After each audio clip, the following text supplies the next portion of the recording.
ఈరోజు story the jackal and the drum. Story practice లో the jackal and the drum story గురించి చూద్దాం. ఏంటి జాకెల్ అండ్ ద డ్రమ్ అంటే? స్క్రీన్ క్లియర్ గా కనబడుతుంది కదా? ఓకే అండి. The jackal and the drum. Jackal అనేది నౌనే కదా, డ్రమ్ కూడా నౌనే. జాకెల్ అంటే నక్క. నక్కకి ఇంకొక పేరు జాకెల్. జాకెల్ లాగా చెప్తాం. వన్ డే, ఒక రోజు, ఆ హంగ్రీ జాకెల్, ఒక ఆకలితో ఉన్నటువంటి ఆ జాకెల్ ఏం చేస్తుందంటే వాండర్డ్, తిరుగుతూ ఉంది. Far away from his home. అది దాని ఇంటి నుంచి దూరంగా వెతుక్కుంటూ వెళ్ళింది ఫుడ్ కోసం. In search of food, food కోసం వెతుకుతూ వెళ్ళింది. He reached a desert battle field. అది ఎక్కడికి చేరుకుంది? రీచ్డ్ అంటే చేరుకుంది. ఎక్కడికి? డిజర్టెడ్, ఎడారిగా ఉన్నటువంటి ఒక బ్యాటిల్ ఫీల్డ్, యుద్ధ ప్రదేశానికి చేరుకుంది. Roaming about, he only found a drum. అది మొత్తం తిరిగినా కూడా దానికి ఏం దొరికింది అంటే ఓన్లీ ఫౌండ్ ఏ డ్రమ్, ఒక డ్రమ్ మాత్రమే దొరికింది. They that the army had left behind. అక్కడ వాళ్ళు ఎవరైతే యుద్ధం చేశారో ఆ సైన్యం దాన్ని వదిలేసి వెళ్ళారనమాట. When the wind blew hard, the branches of the tree moved. ఎప్పుడైతే గాలి, బ్లూ అంటే గాలి వీచిందో, బ్లోకి పాస్ట్ టెన్స్ బ్లూ అన్నమాట. గాలి వీచిందో గట్టిగా, హార్డ్ అంటే గట్టిగా, ద బ్రాంచెస్ కొమ్మలు, ఆఫ్ ద ట్రీ మూవ్డ్, చెట్టు కొమ్మలు ఊగాయంట. అండ్ హిట్ ద డ్రమ్, ఆ ఊగి ఏమవుతుంది అంటే ఆ డ్రమ్కి తగులుతుంది. మేకింగ్ ఏ లౌడ్ నాయిస్, ఆ పెద్ద సౌండ్ చేస్తుంది అనమాట. డ్రమ్ కొట్టుకుంటూ, అంటే డ్రమ్ ఊగించినప్పుడు ఎలా సౌండ్ వస్తే అలా వస్తుంది. The jackal got scared listening to the noise.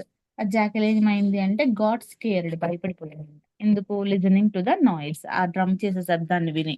అంటే డిసైడెడ్, అది నిశ్చయించుకుంది. To run away from there, అక్కడ నుంచి పారిపోదామని చెప్పేసి నిశ్చయించుకుంది.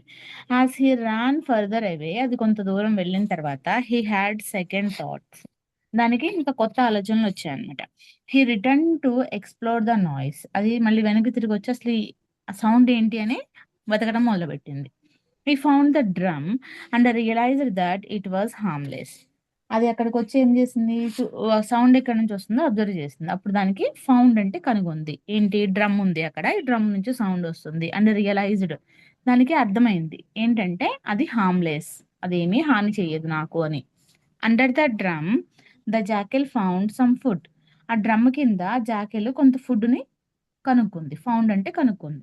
హీ వాజ్ గ్లాడ్, అది చాలా సంతోషపడింది. That he had returned after running away, అది పారిపోయి మళ్ళీ తిరిగి వచ్చినందుకు దానికి ఫుడ్ దొరికిందని చాలా హ్యాపీగా ఫీల్ అయింది. The hungry jackal eight the food gladly. ఆ హంగ్రీ జాకల్ అప్పుడు ఆ ఆహారాన్ని హ్యాపీగా తినేసింది. ఆకలితో ఉంది కదా. అందుకే ఏంటంటే మోరల్ ఏం చెప్తున్నారు? Do not believe blindly without understanding. అంటే ఏదో ఊహించుకొని అక్కడి నుంచి పారిపోతే అది అలానే కడుపుతో మాడిపోవాల్సి వచ్చేది.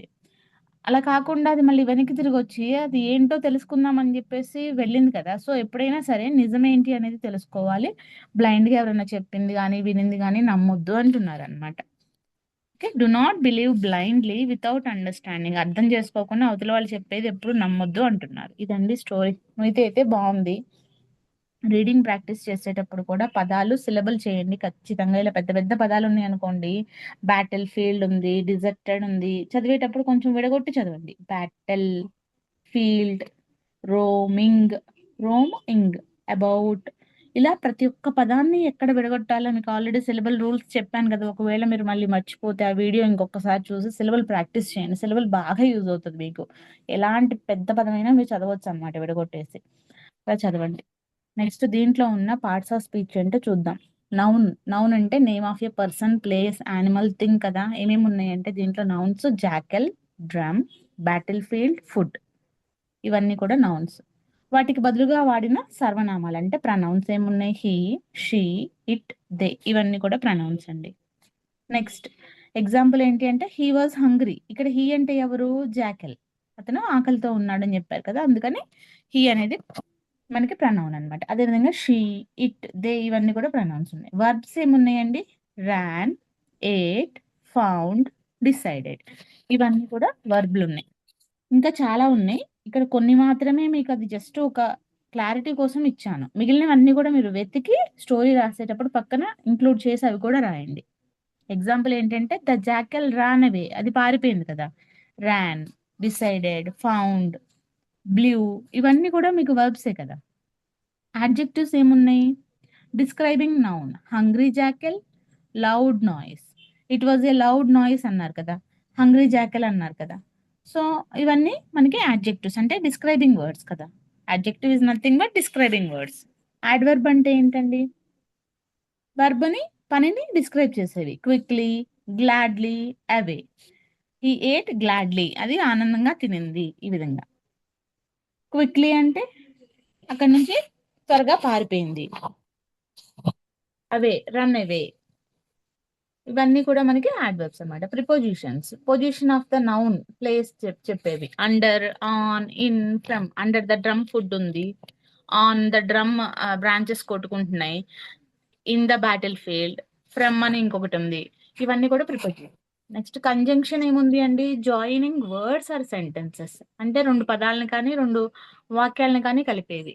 అండ్ ఉంది, బట్ ఉంది, బికాజ్ కూడా ఉంది. He was scared but returned, అది భయపడింది కానీ తిరిగి వచ్చింది. అది ఇంటర్జంక్షన్. ఇంటర్జంక్షన్స్ ఏమున్నాయి? హో, వావ్, అలాస్. అది అప్పుడు దీంట్లో ఉన్న ఇంటర్జంక్షన్ ఏముంది? ఆశ్చర్యార్థకాలు అంటే హో, వాట్ ఏ లౌడ్ సౌండ్ అని చెప్పి అది షాక్ కి గురైంది కదా. ఈ విధంగా మీరు స్టోరీ రీడ్ చేసేటప్పుడు ఒక స్టోరీలో చిన్న స్టోరీయే కదా, ఏముంది దీంట్లో నీతి కథల మనకి అవసరమా అని కాకుండా దీంట్లో మీరు స్పెల్లింగ్ ప్రాక్టీస్ చేయొచ్చు, రీడింగ్ ప్రాక్టీస్ చేయొచ్చు, సిలబుల్స్ చేసుకుంటూ చదివితే మీకు ఫ్లూయెన్సీ వస్తుంది. చదివేటప్పుడు కూడా ఇంకా ఏం చెప్పాను? Punctuations, full stop, comma, question mark, exclamations, ఇవన్నీ ఫాలో అవుతూ చదివారనుకోండి ఒక స్టోరీలో మీకు నేర్చుకోవడానికి చాలా ఉంటుంది. వీటిలో వర్బ్స్ అంటే పార్ట్స్ ఆఫ్ స్పీచ్ ఏంటో ఐడెంటిఫై చేయడానికి యూజ్ అవుతుంది. అట్ ద సేమ్ టైం అక్కడ మనకి టెన్సెస్ కూడా తర్వాత తర్వాత అర్థమవుతాయి అనమాట. అంటే ఒక స్టోరీ చదివినప్పుడు మీకు దాంట్లో స్పెల్లింగ్స్ వచ్చేస్తాయి. అది చెప్పడం అంటే చదవగానే మీకు అది మీనింగ్ కూడా అర్థమైపోతుంది. ఈ విధంగా ఒక చిన్న స్టోరీతో మీరు ఇన్ని నేర్చుకోవచ్చు. కొంచెం కాన్సన్ట్రేట్ చేసి దీని మీద కొంచెం ధ్యాస పెట్టండి, ఖచ్చితంగా వస్తుంది. ఓకేనా?